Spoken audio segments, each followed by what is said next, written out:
Welcome to I news.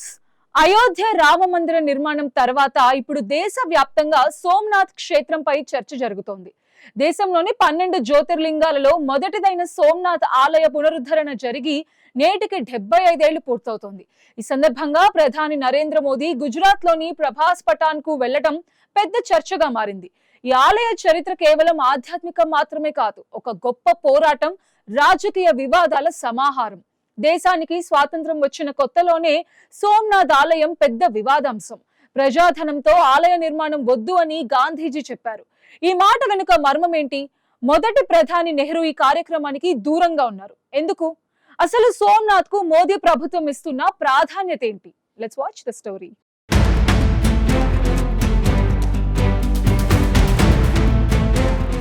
Gujarat లోని సౌరాష్ట్ర తీరంలో ప్రభాస్ పటాన్ వద్ద వెలిసిన అద్భుతం సోమనాథ లింగం. సోమనాథ్ ఆలయంలో కొలువై ఉన్న దేవుడు శివుడు.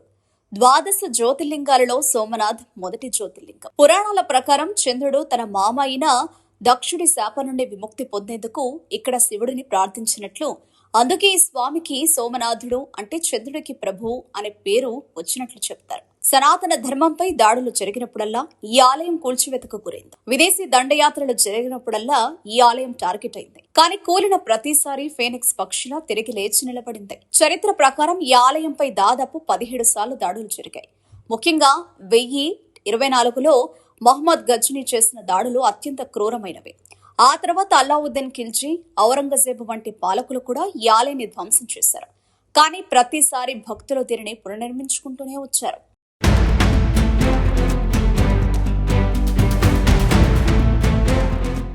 భారతదేశానికి స్వాతంత్రం వచ్చిన వెంటనే ఉక్కు మనిషి సర్దార్ వల్లభాయ్ పటేల్ జునాగఢ్ సందర్శనలో ఈ ఆలయాన్ని చూసి చలించిపోయారు. యూరోపియన్లో ముస్లిం రాజులు దేశాన్ని ఆగం చేసినట్లే ఈ ఆలయాన్ని కూడా మొక్కలు చేశారని దుఃఖించారు. దేశాన్ని పునర్నిర్మించుకున్నట్లే ఆలయాన్ని కూడా పునరుద్ధరించుకోవాలని సంకల్పించారు. అక్కడే అరేబియా సముద్రపు నీటిని చేతిలోకి తీసుకుని ఆలయ పునర్నిర్మాణానికి ప్రతిజ్ఞ చేశారు. ఆలయ నిర్మాణానికి అయ్యే ఖర్చును ప్రభుత్వం భరించాలని సర్దార్ వల్లభాయ్ పటేల్ భావించారు. అయితే మహాత్మా గాంధీ దీనిని వ్యతిరేకించారు.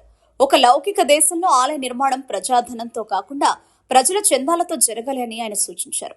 గాంధీజీ సూచన మేరకు ప్రభుత్వ నిధులతో ఆలయాన్ని పునరుద్ధరించాలనే ఆలోచన మానుకున్నారు. ప్రజల నుంచి విరాళాలు సేకరించి ఆలయాన్ని నిర్మించాలని తరించారు. అందుకు తగ్గట్టుగానే దేశవ్యాప్తంగా విరాళాల సేకరణ చేశారు.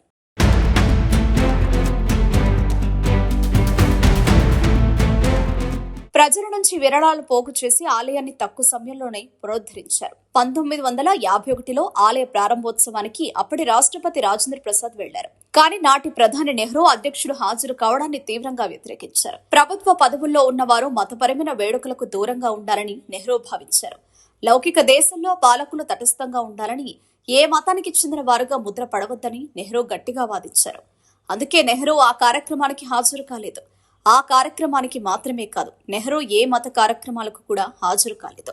నరేంద్ర మోదీ గుజరాత్ ముఖ్యమంత్రిగా ఎన్నికైన తర్వాత సోమనాథ్ పై ప్రత్యేక దృష్టి పెట్టారు. తానే స్వయంగా సోమనాథ్ ట్రస్ట్ చైర్మన్ బాధ్యతలు తీసుకున్నారు. ఆలయ అభివృద్ధిలో మోదీ కీలక పాత్ర పోషించారు. ప్రధాని అయిన తర్వాత ఆలయ ప్రాంగణంలో అత్యాధునిక ప్రసాద్ పథకం కింద అభివృద్ధి పనులు చేపట్టారు. సముద్ర తీరం వెంబడి 1.5 కిలోమీటర్ల పొడవైన వాక్వే నిర్మించారు. యాత్రికుల సౌకర్యార్థం పాత సోమనాథ్ ఆలయం పునరుద్ధరణ జరిగింది.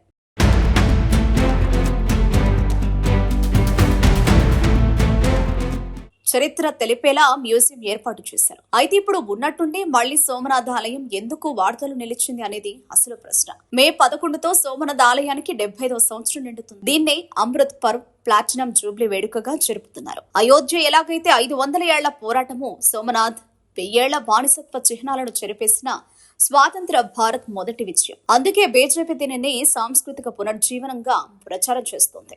కేంద్ర ప్రభుత్వం దీనిని భారత ఆత్మగౌరవ ప్రతీకగా చూస్తుంది.